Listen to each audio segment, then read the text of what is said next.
अच्छे ही होंगे। So welcome my channel law study point. Today I deal with overview of consolidation of holding act 1953। जैसे इसके नाम से ही पता चल रहा है कि कंसोलिडेट करना होल्डिंग्स को। ये एक स्पेसिफिक एक्ट है जो एक ओनली यूपी एंड यूपी में ही अप्लाई होता है। इसका जो भी जुरिडिक्शन है वो ऑल ओवर यूपी रहेगा। एंड सबसे पहले ओवरव्यू की बात करते हैं तो इसमें जो है मेनली 4 पॉइंट्स पे डील करते हैं। सबसे पहले इसके प्रीएम्बल देखते हैं, देन इसका एम एंड ऑब्जेक्ट देखते हैं, देन उसके बाद फिर चैप्टर्स के अंदर क्या है वो देखते हैं, उसके बाद जो इसके अमेंडमेंट्स है वो देखते हैं कि कितने अमेंडमेंट्स अभी तक हुए हैं। सबसे पहले अगर हम बात कर रहे हैं प्रीएम्बल की बात करते हैं तो प्रीएम्बल में बताया गया consolidation of agriculture holding in UP for development of agriculture purpose. Means ये कह सकते हैं कि जो भी होल्डिंग्स हैं, किसी भी किसान के पास जो भी होल्डिंग्स हैं, होल्डिंग्स को हिंदी में जोत भी कहते हैं, ठीक है, तो उनके पास जो भी होल्डिंग्स है वो जो डिफरेंट जगह पे हैं, जो भी आप लोग गांव से हो या फिर गांव में कभी जाएं तो वहाँ पता कर सकते हैं कि जो होल्डिंग्स होती है मतलब जो खेत होते हैं, ठीक है, वो अलग अलग जगह पे किसानों के होते हैं, ठीक है, तो वहाँ पे उनको रिसोर्सेज पहुँचाने में या खेती करने में काफ़ी कठिनाई होती है। तो उन सबको सिंप्लीफिकेशन करने के लिए यूपी गवर्नमेंट ने एक ऐसा एक्ट बना दिया जिससे कि वहाँ पे जिसकी होल्डिंग्स हैं वो अलग अलग ना हो के एक पास कर दी जाती, जिससे कि उसको खेती करने में आसानी हो एंड काफ़ी उसको मदद मिल सके एग्रीकल्चर को डेवलपमेंट करने के लिए। और कि सब जानते हैं कि भारत एक कृषि प्रधान देश है, तो उसका डेवलपमेंट जरूरी है।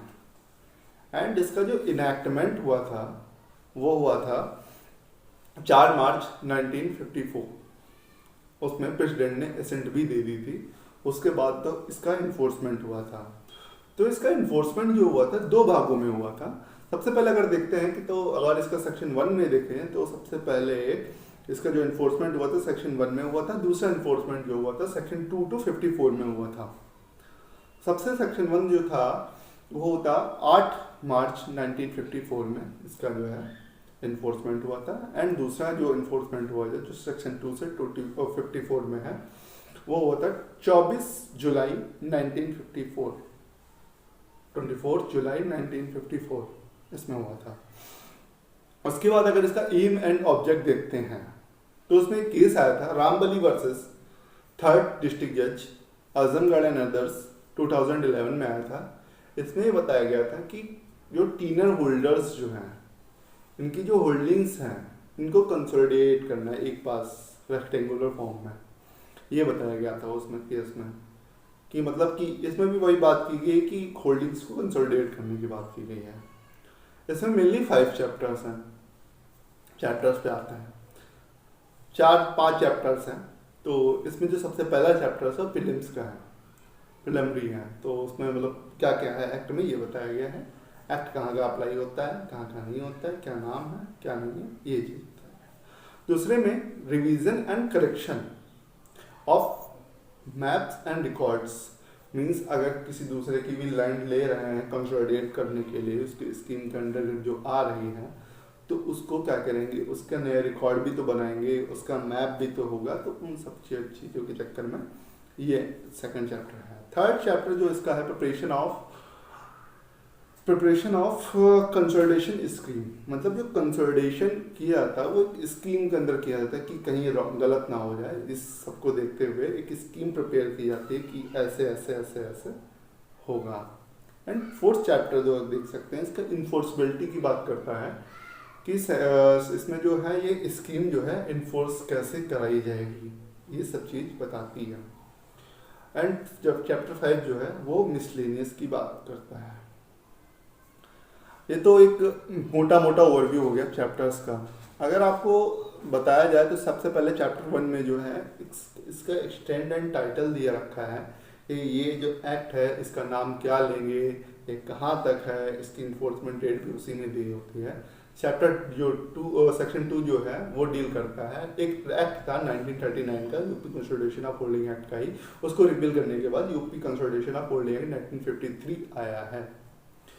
सेक्शन 3 में डिफिनीशंस की बात करता है, क्योंकि मेनली चैप्टर 1 में सेक्शन 1 to 3 ही डील किया गया है। डिफिनीशंस में कंसोलिडेशन क्या है, कंसोलिडेशन स्कीम क्या होती है, कंसोलिडेशन एरिया क्या होता है, कंसोलिडेटर क्या होता है, ऑफिसर्स कौन कौन से हैं, ये सब चीज़ डिफाइन की गई। तो एक काफ़ी लंबा टॉपिक है, तो इसमें कवर अप नहीं हो पाएगा, उसके लिए अलग से वीडियो बन जाएगी। जो चैप्टर 2 है, अगर इसकी बात करें तो इसमें जो है correction and revision of maps and records है।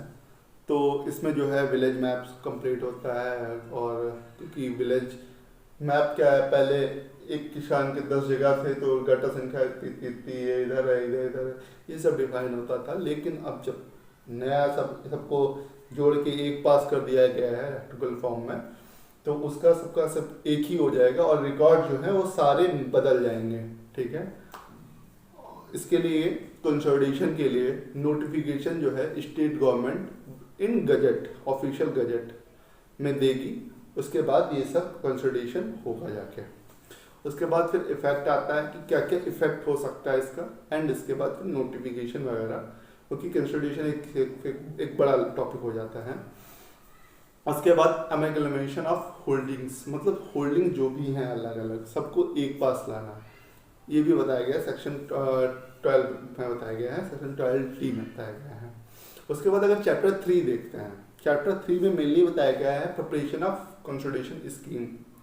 तो इसमें ये बताया गया है कि कंसोलिडेशन स्कीम कैसे बनेगी, कौन बनाएगा, एंड जो इसके बाद फिर इसका पब्लिकेशन होता है स्कीम का, जो भी डेली न्यूज़पेपर्स आते हैं उनमें सब में निकाला जाएगा। और जो ये स्कीम जो होती है इनका डिस्पोजल, अगर कोई भी ऑब्जेक्शन है तो उसका डिस्पोजल होगा, अगर ऑब्जेक्शन नहीं तब तो फिर नॉर्मली चलता रहता है, अगर ऑब्जेक्शन तो उसका डिस्पोजल होगा। एंड उसके बाद देखा जाएगा कि कंफर्मेशन जो होगा, कंसोलिडेशन ऑफिसर जो होता है उसका कंफर्मेशन देगा कि स्कीम ये सही है। देन उसके बाद प्रॉपर वे में चलती रहेगी। उसके बाद चैप्टर 4 अगर देखते हैं, इन्फोर्सबिलिटी ऑफ कंसोलिडेशन स्कीम्स की, तो उसमें मेनली अगर देखा जाए तो उसमें न्यू रेवेन्यू रिकॉर्ड्स बनते हैं, क्योंकि जो भी चीज़ हैं उनको अगर कंसोलिडेट किया गया है तो सबके, इन किसान के भी और जिनका नहीं आया चकबंदी में उनका भी बनता है। फिर डिलीवरी ऑफ पोजीशन होता है कि जो भी खेत उनको मिले हैं आसपास के, उनकी डिलीवरी ऑफ पोजीशन दिलाया जाए। एंड वो क्या नाम है इसका, कॉस्ट जो आती है उसका मेंशन है चैप्टर 4 में।